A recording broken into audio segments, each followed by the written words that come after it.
In today's episode of Miscellaneous Topics, we got my very good friend Amy Kwan on the show. Yay! Amy is super interesting. She has a super interesting background. She has a very creative way of thinking. She's doing a lot of interesting things in Querétaro. So today we're going to talk a little bit about that. So tired. Yay! Amy, take it away. Tell us a bit about yourself. Well, Michelle, thank you for having me on your podcast. It is an honor. I feel very welcomed. And hi everyone. My name is Amy.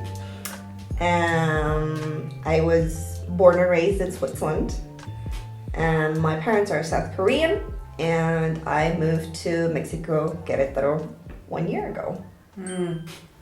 What are you doing here? Why did you move here? Well, I moved here on a whim, basically. So I've always wanted to live abroad.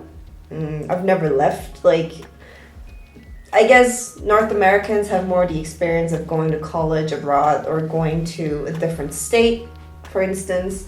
But in my case, I stayed in my city. It was never something that I considered to go away. And therefore, the only time I did live a little bit away from my house and my friend circle and my comfort zone was when I went to my exchange semester in Guangzhou, South China. And I was there for 6 months studying for my exchange semester. And after that, I definitely noticed, I always knew, the exchange thing was always interesting already in high school. I always wanted to, go to the States to be, the exchange students. But that never really worked out in the high school years, so I did that when I was in uni, and it was an amazing experience.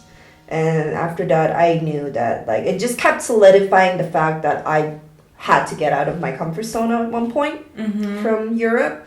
So the thing is, after graduating, life doesn't really work out the way you think in your head it was gonna work out. 100%. So I ended up working in Switzerland as a freelancer for a year. By the way, I studied primary education, so I am a licensed teacher. In Switzerland, you can work for the government as a freelancer because there's such a high demand. Therefore, I was very flexible. I was still living with my parents in Switzerland, but that was not the fucking goal when I graduated. I was like, I'm gonna be independent and I want to get the fuck out. But I was looking around actually, and I always knew that there were Swiss schools abroad, quite a few actually. And I first applied, or I got accepted in Beijing in China, but I rejected the offer because of the COVID situation in 2021, 22? 2020? 2019? I came here.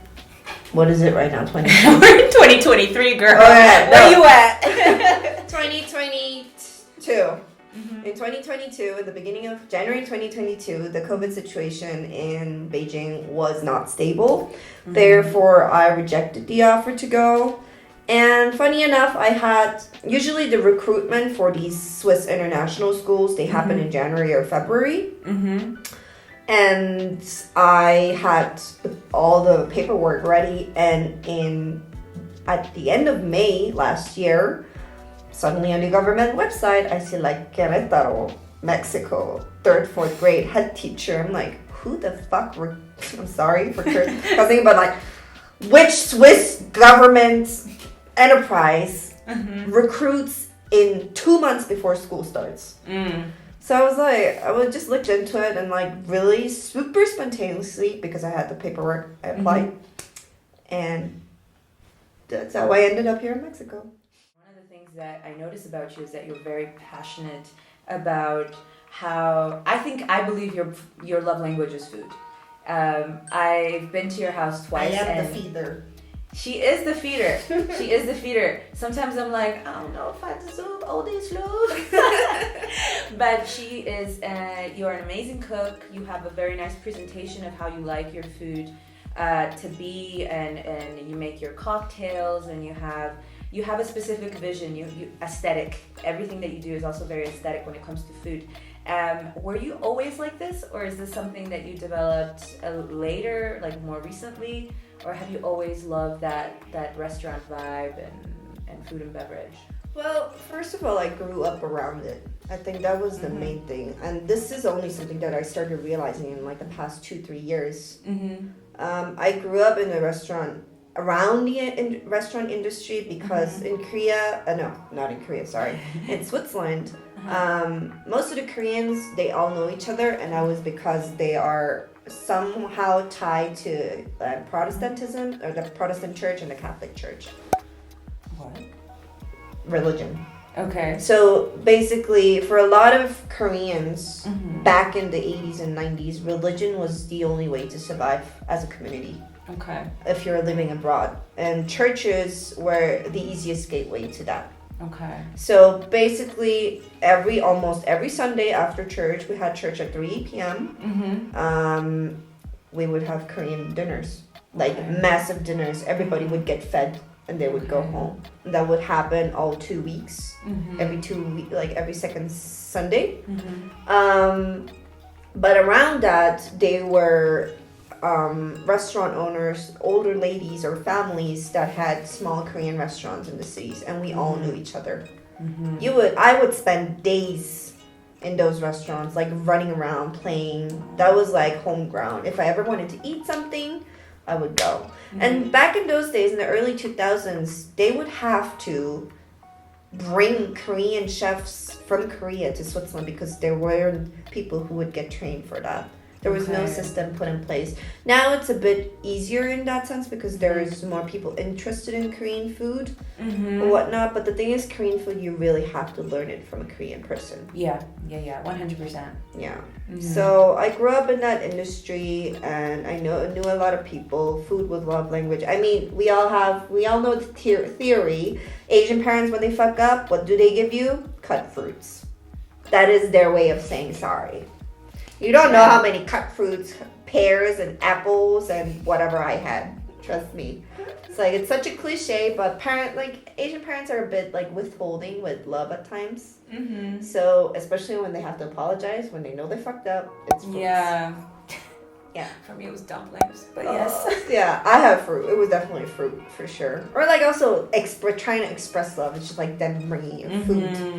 So I grew up around that industry.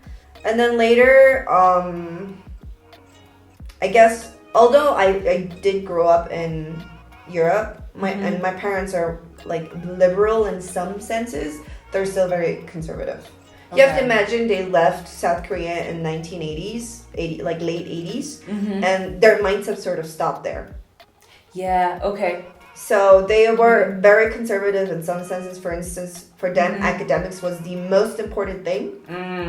So they really pushed me. Like, just like, you and me both. You have to do good, not be the best, but do good. But and also just because I grew up in a very like immigrant heavy neighborhood, I was the best. I was the glasses and Asian who would get always best grades, and who would do everybody's homework. But we glow up nice, don't we? We do, trust me. So yeah, I was like very tomboy and just focusing on what my parents told me to do. But then I started noticing like, ooh, they're controlling me with this. Like, I do not have autonomy over anything. I have to live a life that they want. And I'm not happy with that. So I had a very early rebellion phase. With 18, 19, I started rebelling very strongly. And that's when I also started to run off to Asia. So, and to do so, I had to hustle. So I started working.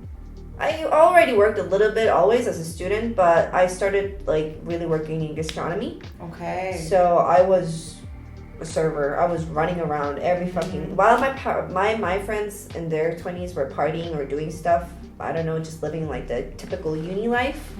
Also because most of them like came from other parts of Switzerland to the city, whereas I lived in the city.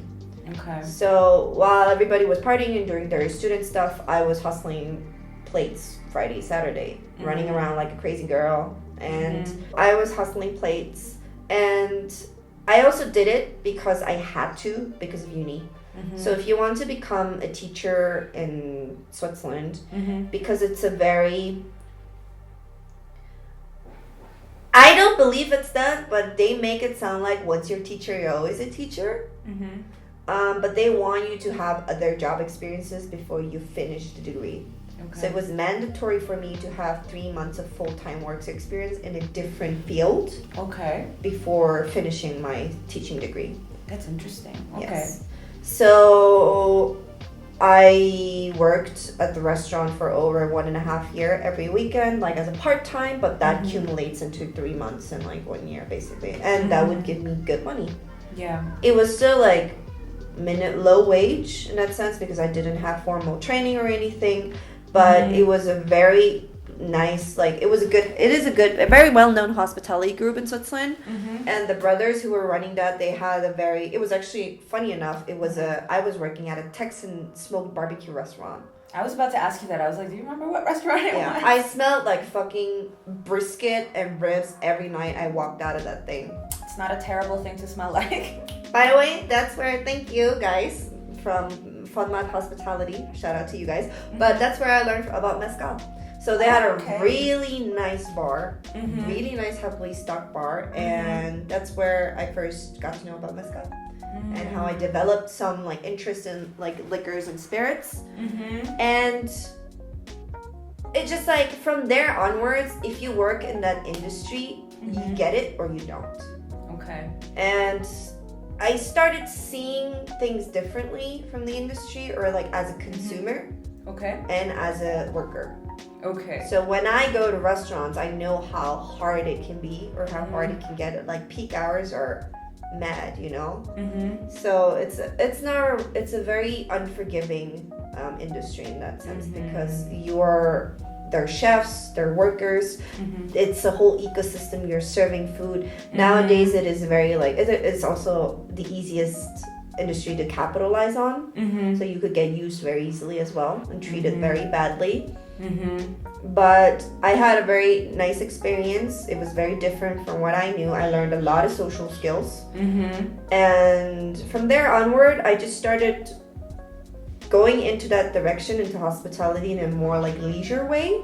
So actually in China, in Guangzhou, I stumbled upon a concept bar, which you call nowadays it's a speakeasy bar. It's like a hidden bar. You have to go find the entrance. And funny enough, the owners in Guangzhou, one of them was Swiss.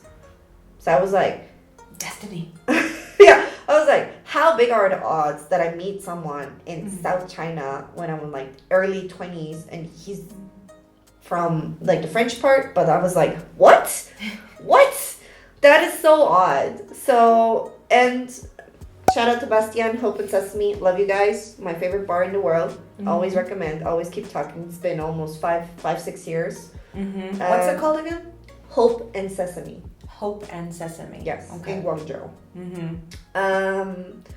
They kept recommending me to a lot of people, or like basically these bars that I know and the people that I know in the bar industry in Asia are in the top 50 in the world.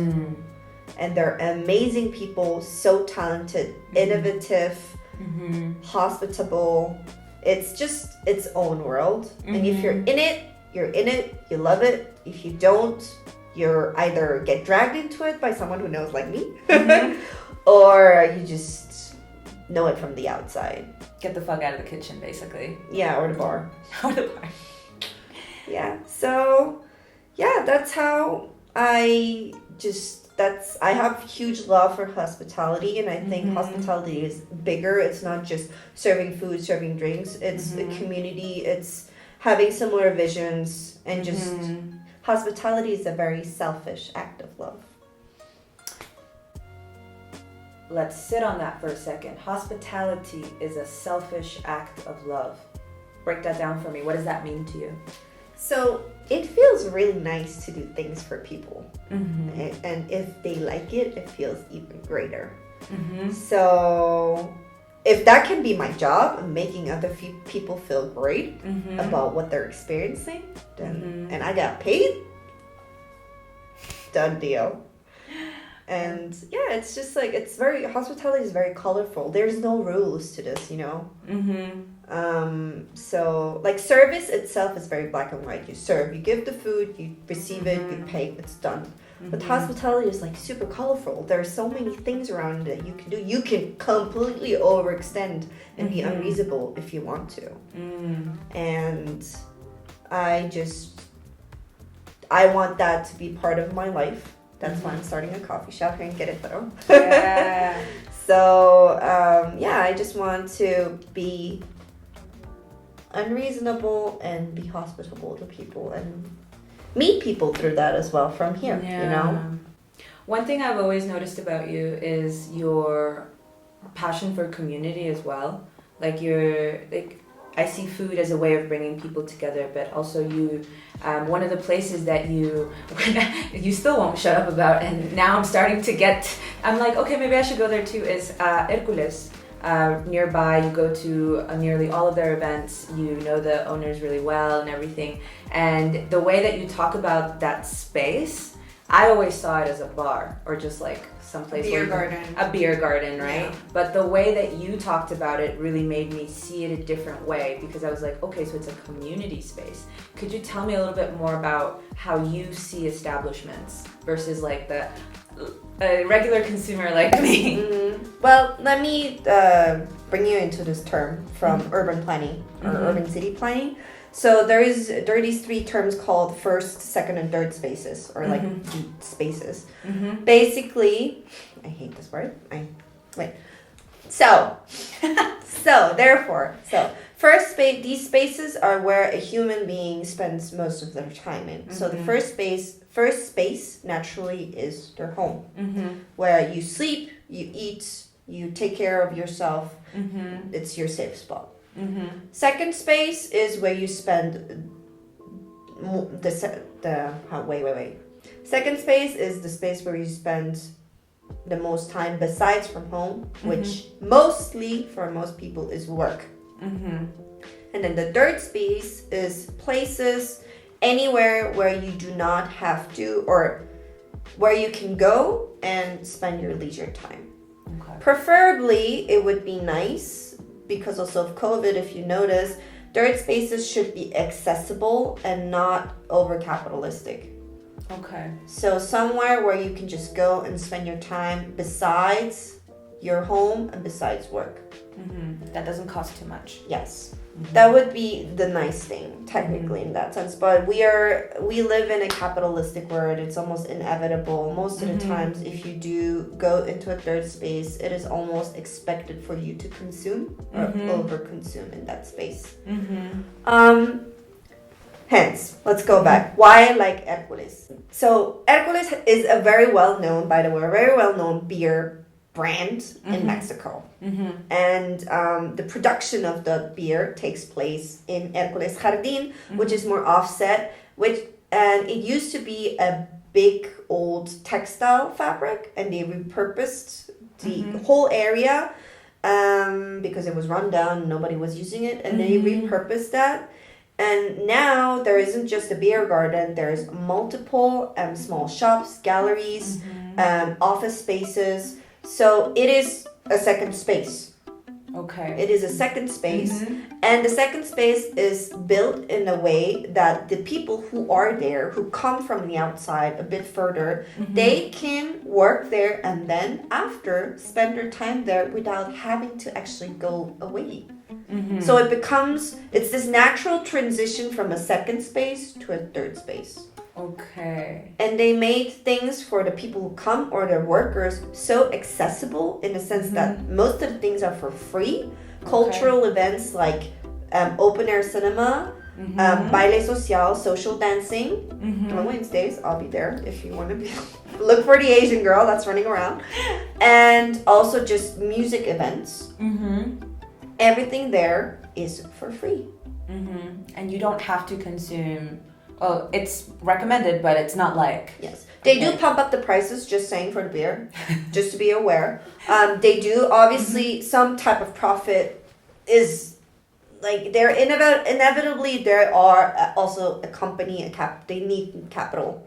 to grow. You know, any enterprise does. But they've built this ecosystem for the people who already work there to be fun and to be enjoyed as a second and third space. It's like very interlinked. And I fell in love with that space. So I've never had it in that magnitude. I've had places like this. For instance, one of my good friends in South China, Chuck, he had a coffee shop. And for me, that was a third space that I could go to, but it almost became home because I didn't have family. I didn't have that many friends in the beginning when I went there to my exchange semester. And I could do everything there. I was studying Chinese, so I had to study. I could just show up, study, drink coffee. People would always come. Or the workers were there, the team were there, they become my friends. We were allowed, Chuck would allow me to order takeaway food, bring my own lunch boxes, eat outside. So everything happened in that space. I made like lifetime friends in that coffee shop. It was like basically, that's actually funny, it was a third space and it became like almost a first space because it was like first, like almost home. It wasn't work, but it was home. So this kind of interconnectedness with those spaces really makes me really hopeful for someone who grew up with very little or almost no community in Switzerland.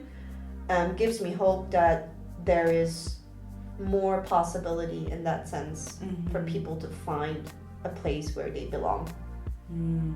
And I, for a really long time, did not feel like I belonged anywhere. And places like Chuck in China and Hercules make me feel welcome. So that's why I always talk. I'm like the number one. By now, I should be like a brand ambassador for Hercules. Honestly. You should be, because I was not so, gung-ho about the place. I was like, oh yeah, it's like I live so close to this place. It's walking distance from here, and I've just been like, it's there, whatever. But really meeting you has made me see it in a completely different way. As a matter of fact, I see even Starbucks in a different way now that you've had these definitions of what first space, second space, third space.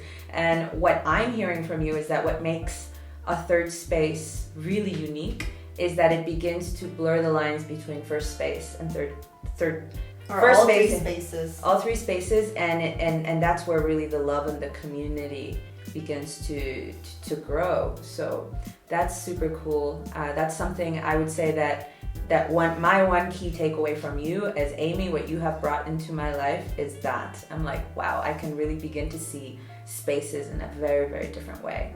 Yeah, it's just you come into a room or whatever it is, and you can feel the energy. And you coming into that space will also change the energy. Therefore, anyone who interacts with you, it will have an effect in that sense. Besides being a foodie, I'm a coffee lover. I really like coffee, and also because of Chuck in China, I had actually coffee sensitivity. I could not drink Coke or iced tea when I was a kid. I would get so like ADHD flared up and like jittery that I couldn't do anything. Okay. So my tolerance was built up in China, and then I came to Mexico, and actually it's not that common to find Mexican beans abroad. Okay. Or at least not in Europe. Like it's a lot more Brazilian and African beans dominating in Europe because they like strong espressos. Right. And I found that like literally the first time I walked into H-E-B coffee section, I was just like, I'm in heaven. Like all the selection. And that's not even the specialty coffee. That's the commercial stuff. So when I started getting into specialty coffee, like seeing coffee hopping and seeing people like having local roasting machines, like not local but roasting machines in their coffee shop, I was just like, why do people not know about this? Why are they not consuming this? My coffee shop is not about, I will not have your typical coffee machine and barista. Maybe eventually, yes, I'll invest into that, but my coffee shop is about educating people on specialty coffee here from Queretaro. So my beans are going to be roasted in the same week. Okay. I'll go pick it up myself, or my friends will bring it to me, but you'll only have fresh stuff in my coffee shop. Okay. And I want to start a conversation with you as well. So you're going to have very simple tasting menus and very simple drinks like a basic cold brew, basic cold brew latte, maybe some Asian twists like a matcha latte. I was going to say, I was like, where's the Asian twist? No, the snacks and the matcha, which is I only serve you premium ceremonial grade matcha. It's gonna be like, those are the small special touches. Something, I'll only serve you things that I'm passionate about. Things that I can stand behind, you know. But by the time this video is up, it's going to be running. Opening hours are going to be, for the beginning, it's going to be Thursday to Sunday because I still work my 9 to 9 part-time job. So I'll only be operating towards the weekends. And it's gonna be in 1.5 weeks, so yeah, I guess end of August it's going to be open. So Calle Ignacio, Allende Norte, 44, and right now it only has a logo of Indigo, which was, there was a previous owner who was running the coffee shop. I'm gonna have my name up on too, but Blue House in Ignacio Allende near Jardín Guerrero. That's where you can find me. And what's your coffee shop called? It's called Blau, which means blue in German. And I just wanted to pull the heritage of the building or the previous owner. She's also my business partner. We're collaborating as well. Therefore, yeah, visit Blau. And I'm Amy. Bueno, algo que me gusta hacer en mis podcasts es dejar que mis invitados hablen un poquito de español, ya que estamos en México y siento que la gente que yo invito hablan el español, dominan el español muy bien o lo suficiente como para interactuar con la comunidad y la sociedad, y me da mucho orgullo porque mis amigos sí le echan muchas ganas a aprender. Entonces le voy a dar una oportunidad a Amy a presentar su coffee shop en español. Dinos, Amy, cuéntanos de tu coffee shop. Hola. La verdad es que yo llego con cero español en México, a México. Estaba aprendiendo, pero es como, estaba muy difícil para mí para aprender porque estaba en el contexto de la escuela. Entonces las palabras o los idiomas, los sentences. Las frases. Las frases son diferentes. También la manera, como afuera en Hércules con mis amigos, como, no, güey, no mames, pero en la escuela es como muy formal. Sí, muchas gracias. Es un poquito más fresa. Sí. Entonces, sí. Yo necesitaba mucho tiempo para acomodarme un poquito con mi confidencia de hablar español. Para introducir mi cafecito o mi cafetería, voy a leer. Hola, soy Amy de Blau.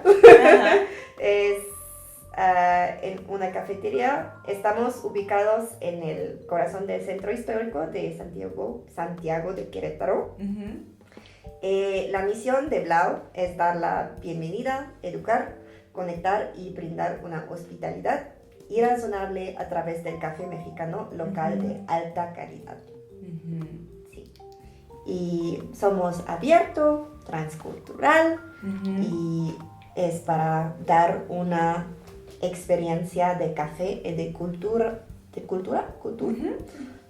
para las personas que viven cerca de Querétaro. Sí. On that lovely note, I think that's it. It's a wrap. Yeah! We said we're gonna do 1 hour. I think we did like